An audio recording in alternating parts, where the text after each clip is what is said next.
মন্দ স্বভাব বর্জন এবং উত্তম গুণাবলী অর্জন।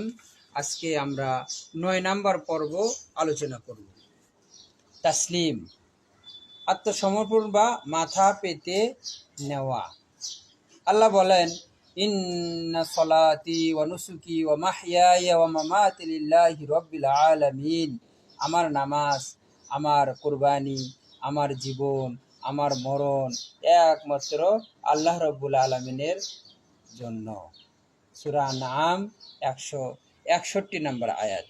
রাসূল সাল্লাল্লাহু আলাইহি সাল্লাম বলেন, মা ইউসিবুল মুসলিমা মিন নাসাবিন ওয়ালা ওয়াসাবিন ওয়ালা হাম্মিন ওয়ালা হুজনিন ওয়ালা আদান ওয়ালা গম্মিন হাত্তা শাওকাতা ইশাকুহা কাফারাল্লাহু বিহা মিন খতায়াহু। কোনো মুসলমানের যে কোনো বিপদ, রোগ, দুশ্চিন্তা, দুঃখ, কষ্ট বা পেরেশানি আসে, এমনকি কাঁটা বিধে, আল্লাহ তাআলা এসবের বিনিময়ে তার গুনাহ মাফ করে দেন। বুখারী ও মুসলিম।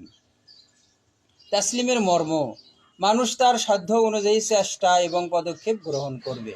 তারপর তার জাহিরি, বাতিনি, শারীরিক, মানসিক যা কিছু অনুকূলে বা প্রতিকূলে ঘটবে, সেটাকে সে আল্লাহর হস্তক্ষেপ ভেবে মেনে নেওয়া। তাসলিম অর্জনের উপায়, কোনো অযাচিত বা অপছন্দনীয় বিষয় ঘটলে সেটাকে স্বয়ং আল্লাহর হস্তক্ষেপ মনে করা। এরূপ মনে করতে পারলে জীবন চলার পথে কখনো ব্যর্থতা আসলেও অন্তরে কষ্ট আসবে না, বরং সর্ব অবস্থায় আরাম বোধ হবে।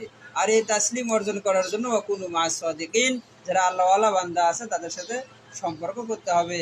যাদের কলবের মধ্যে আল্লাহর জিকির আছে, তাদের থেকে আপনার কলবে জিকির জারি করে নিয়ে আপনার কলবকে জিকিরময় করতে হবে। তাহলেই আমরা পূর্ণ যে তাসলিম আছে, যেটা আল্লাহর কাছে মাথা পেতে আত্মসমর্পণ করা, সেটা আমরা অর্জন করতে পারবো। আল্লাহ রাব্বুল আলামিন আমাদেরকে তা করার তৌফিক দেন। আর আরও যদি আমাদের আগের পর্বগুলো আপনারা দেখতে চান, তাহলে মুফতি আব্দুল মতিন আহমদী ফেসবুক এবং ইউটিউবকে সাথে থাকুন এবং লাইক কমেন্ট করুন।